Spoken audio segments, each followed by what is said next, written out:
तो अभी आपने वीडियो में जिस व्यक्ति को देखा, मैं आपको बता दूं कि ये व्यक्ति ना कोई आतंकवादी है, ना ही कोई बम ब्लास्टर है, ना ही कोई चाइना का एजेंट है, ना ही कोई पाकिस्तान का एजेंट है, ना ही कोई रेपिस्ट है, ना इसके ऊपर किसी भी प्रकार के जुर्म लगाए गए हैं। मैं आपको बता दूं कि ये हमारे भारत देश का एक मशहूर साइंटिस्ट है, जाना माना वैज्ञानिक है, और सब कुछ होने के बावजूद इतनी अच्छी हस्ती को ये लोग व्हाइट कपड़े से ढककर मुजरिम की तरह उससे गाली देते हुए, उसके साथ उल्टी सीधी लैंग्वेज में बात करते हुए, चारों तरफ से कपड़े से कवर कर कर उसे बिना परमिशन के, बिना उसकी मतलब मर्जी पूछे बिना उसे इस तरह से बंदी बनाकर ले जाया जा रहा है। तो मैं आपको बता दूं ये व्यक्ति कोई और नहीं, ये सोनम वांगचुक सर हैं, जो कि आज 28 जून से हंगर स्ट्राइक पर बैठे हुए थे और इनको आज लगभग करीबन 20 दिन हो गए थे। 20 दिन बाद हाई कोर्ट का फैसला आता है कि इन्हें अरेस्ट करके हॉस्पिटल पहुंचाया जाए, इनकी जान को खतरा है। तो मैं आपको बता दूं कि इस प्रकार से सरकार के द्वारा ये चाल चली गई और कहीं न कहीं कुछ अन्य लोगों का भी यही मानना है कि अच्छा हुआ सोनम वांगचुक को अरेस्ट करके हॉस्पिटल ले जाया गया। इससे सरकार उनके फायदे के बारे में ही सोच रही है और इससे उनकी जान बचाने में मदद होगी, वरना अगर ये वहीं बैठे रह जाएंगे तो इनकी जान चली जाएगी। और कुछ लोगों का और ये भी मानना है कि इतनी ज्यादा सरकार डर गई थी, सहम गई थी 20 तारीख को होने वाले रैली समारोह से कि अगर वो रैली हो जाती और ये लोग सांसद तक पहुंच जाते तो कहीं न कहीं धर्मेंद्र प्रधान को इस्तीफा देने के लिए मजबूर हो जाना पड़ता और गवर्नमेंट को भी मजबूर होकर धर्मेंद्र प्रधान के इस्तीफे को मंजूरी देनी पड़ती। कुछ लोगों का ये मानना है। तो आज की वीडियो में हम इन्हीं सब चीजों को जानेंगे कि क्या सरकार ने हमारे सोनम वांगचुक सर को इस प्रकार से अरेस्ट कर बंदी बनाकर अस्पताल ले जाने की जो साजिश रची, इसे वो कब से प्लानिंग कर रहे थे और इससे क्या प्रभाव हो सकते हैं, और इसके अलावा भी क्या क्या चीजें हो सकती थी जो 20 दिन पहले की जा सकती थी, सोनम सर से बात की जा सकती थी, पर सरकार ने वो कदम न उठाकर आखिर ये घटिया कदम क्यों उठाया, और जो लोग वहां पर शांतिपूर्ण प्रदर्शन कर आंदोलन कर रहे थे उनके ऊपर लाठीचार्ज क्यों की गई। तो आइए सारी चीजों को जानने के लिए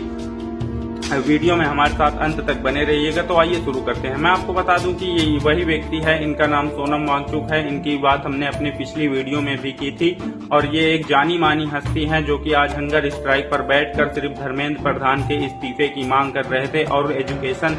सिस्टम को सुधारने की बात कर रहे थे। कहीं न कहीं हम और उन बच्चों की बात कर रहे थे जिन्होंने सुसाइड की थी, उनको इंसाफ दिलाने के लिए ये आज हंगर स्ट्राइक पर बैठे हुए थे। पर सुबह के समय ही इनको अरेस्ट कर लिया जाता है और व्हाइट कपड़े से ढक कर ले जाया जाता है और इनको बताया जाता है कि हाई कोर्ट से आदेश आया है, उसके बिना पर इन्हें हॉस्पिटल ले जाया जा रहा है ताकि इनकी जान को बच सके। पर जब लोकल लोग, जितने लोग वहां मौजूद थे, उनसे पूछा जाता है तो उनकी रियलिटी, मतलब कि वहां की ग्राउंड रियलिटी इसके अलावा ही थी। उनका कहना था कि कुछ पुलिसकर्मी सिविल ड्रेस में आए, उन्होंने वर्दी नहीं पहनी थी, व्हाइट टी शर्ट और खाकी पैंट और लोअर के साथ वे लोग स्टेज पे चढ़ जाते हैं और व्हाइट कपड़े से उन्हें ढक कर प्रॉपर, और उनके साथ घटिया लैंग्वेज में बात की जाती है। यहाँ तक कि कुछ लोगों का ये कहना है जो उतनी समय सोनम वांगचुक सर के पास थे, उनका ये बयान आया है सबके सामने कि वे कह रहे हैं कि इन्होंने सोनम सर को अब्बे तब्बे और गाली गलौज हर प्रकार की बातें कही, और इसके अलावा कहीं न कहीं इन्होंने अभिजीत दीपके को भी अरेस्ट किया, उसके साथ मारपीट की, उसके साथ बदतमीजी से बात की, यहाँ तक कि उनको मारा भी गया। कई उन्होंने अपनी वीडियो में खुलकर सामने आकर बताया कि उन्हें भी मारा गया और जितने लोग वहां प्रोटेस्ट कर रहे थे उनके ऊपर भी लाठीचार्ज की, और कितनी ही जबरदस्ती तरीके से ये उस माहौल को खराब करने के लिए वहां पहुंच जाते हैं और उस प्रोटेस्ट में से सोनम वांगचुक जी को जबरियन उठाकर अपने साथ लेकर चले जाते हैं। तो इनका मानना ये है कि शायद इस चीज से प्रोटेस्ट रुक जाए या इस चीज से सरकार पे प्रेशर कम हो जाए। तो मैं आपको बता दूं कि जो लोग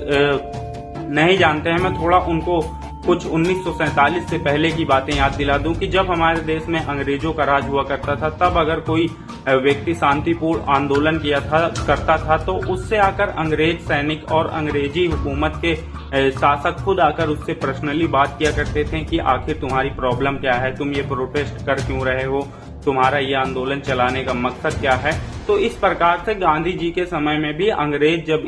हमारे देश में हुकूमत किया करते थे, तब वो आकर उनकी इच्छाओं को पूछा करते थे, उनसे बात किया करते थे, और बात करने से कहीं ना कहीं निवारण निकल आता था। हमने कितनी बार इतिहास के पन्नों में ये चीजों को आते हुए देखा है। पर हमारे देश की सरकार शायद ये तानाशाह को यानी कि डिक्टेटरशिप को बढ़ावा देना चाहती है, और ये सारे काम जोर जबरदस्ती से करना शायद हमारी भारत सरकार को कुछ ज्यादा ही अच्छा लगता है। क्योंकि जो सरकार अभी तक उनकी हंगर स्ट्राइक से यानी कि भूख हड़ताल से उनको अभी तक नहीं लगा था कि सोनम वांगचुक जी की जान जा सकती है, उनके ऊपर खतरा है, वे लगातार इसी तरह हंगर स्ट्राइक पे बैठे रहेंगे तो कहीं न कहीं उनकी शारीरिक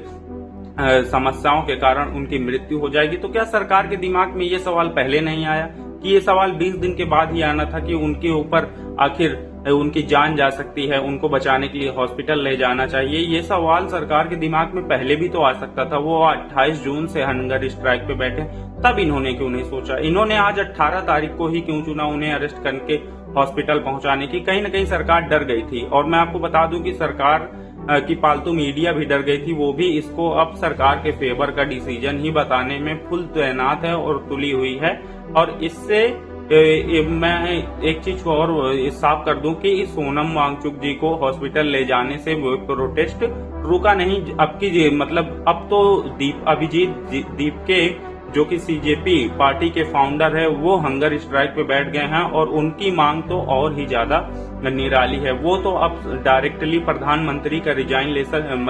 रिजाइन मांग रहे हैं कि प्रधानमंत्री को भी अपने पद से इस्तीफा दे देना चाहिए। तो ये मांग अभिजीत दीपके की है, जो कि कॉकरोच जनता पार्टी के फाउंडर हैं। और मैं आपको याद दिला दूं कि कुछ लोग इसमें भी कमी निकालने के लिए आ जा रहे हैं और सरकार की कहीं न कहीं मदद करने के लिए इसमें भी सपोर्ट करने वहां ग्राउंड पे आ जाते हैं। वो कहते हैं कि सरकार ने जो किया ठीक किया। मतलब सरकार के द्वारा भेजी गई पुलिस उस प्रोटेस्ट में जाती है, वहां सोनम वांगचुक सर जी को गाली गलौज से, उल्टी सीधी लैंग्वेज से उनसे बात की जाती है, और कहीं न कहीं जितने बच्चे जितने स्टूडेंट वहां मौजूद होते हैं उनके साथ हाथापाई की जाती है, और उनके साथ भी अभद्र भाषाओं से बात की जाती है, उनको भी गाली गलौज इत्यादि दिया जाता है। तो इस प्रकार से मतलब क्या इसके अलावा कोई और सोल्यूशन नहीं था? सरकार आकर आखिर उनसे बात कर लेती तो ये चीज बात से भी निवारण हो सकती थी। सरकार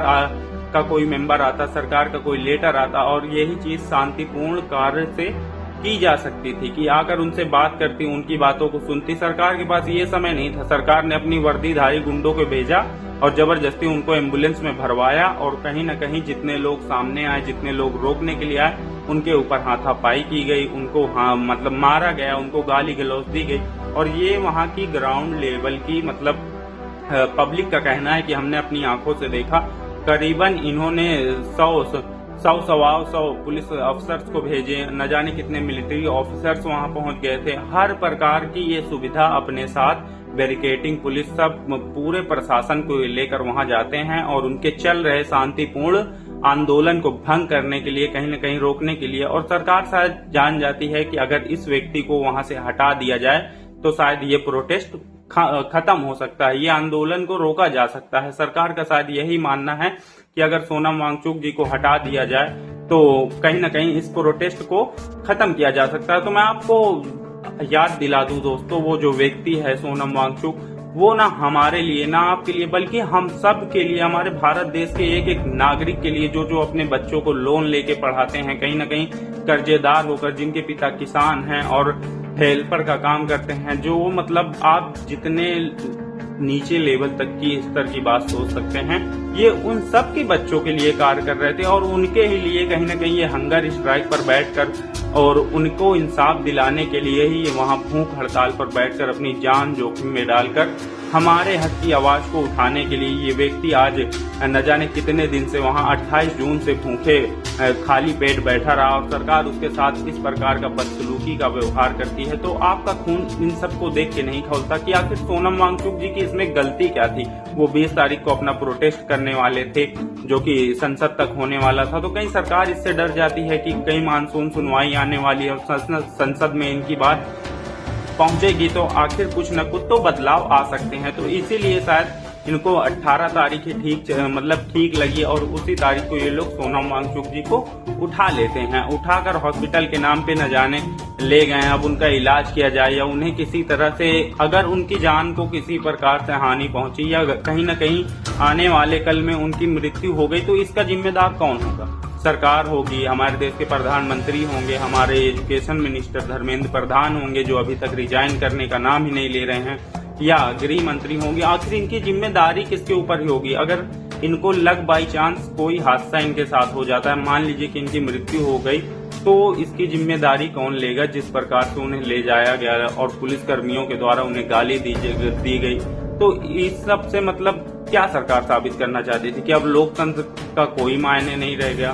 भारत में डेमोक्रेसी का जीरो है कि जब पुलिस सरकार अपने वर्दीधारी गुंडों को भेज के किसी को भी जबरन उठा ले, किसी को भी मार दे, किसी को भी पीट दे, किसी के घर पे बुलडोजर चला दे। तो ये सब क्या लोकतंत्र की हत्या नहीं है? या आखिर सरकार क्या करना चाहती है? इससे मैं आपको बता दूं, ये डिक्टेटरशिप की ओर जाने वाला एक महत्वपूर्ण कदम रखा गया है और अगर इसे हमने अभी नहीं रोका तो आने वाले साल में हम पहले अंग्रेजों के गुलाम थे दशकों तक, अब शायद हम बीजेपी सरकार यानी भारतीय जनता पार्टी और भारत सरकार के गुलाम हो जाएंगे अगर हमने अब आवाज नहीं उठाई तो मेरा आप सबसे विनम्र निवेदन है, जो मेरी वीडियो को देख रहा है, सभी लोग ज्यादा से ज्यादा मात्रा में 20 तारीख को दिल्ली पहुंचने का प्रयास करें और जितने लोग जाएंगे उतना ही हमारे उनके आंदोलन को और जो हमारे लिए आंदोलन किया जा रहा है उसको मजबूती मिलेगी और कहीं न कहीं हम सरकार से अपने हक की आवाज को दबाने का मौका नहीं देंगे और जो हमने फैसला लिया है धर्मेंद्र प्रधान के इस्तीफे का वो हम लेके रहेंगे। तो सभी लोग दिल्ली जंतर मंतर पहुंचने का कष्ट करें। अगर आप लोग आ सकते हैं तो फिजिकली अगर आप ठीक ठाक हैं, आपको कोई भी किसी भी प्रकार की समस्या नहीं है तो आप अगर आ सकते हैं तो एक बार जरूर आएं और अपने घर के पेरेंट्स को भी साथ लेकर आएं ताकि आपके साथ भी खतरा ना हो। अगर वीडियो अच्छी लगी हो तो चैनल को सब्सक्राइब जरूर करें, वीडियो को ज्यादा से ज्यादा शेयर करें। जय हिंद, जय भारत।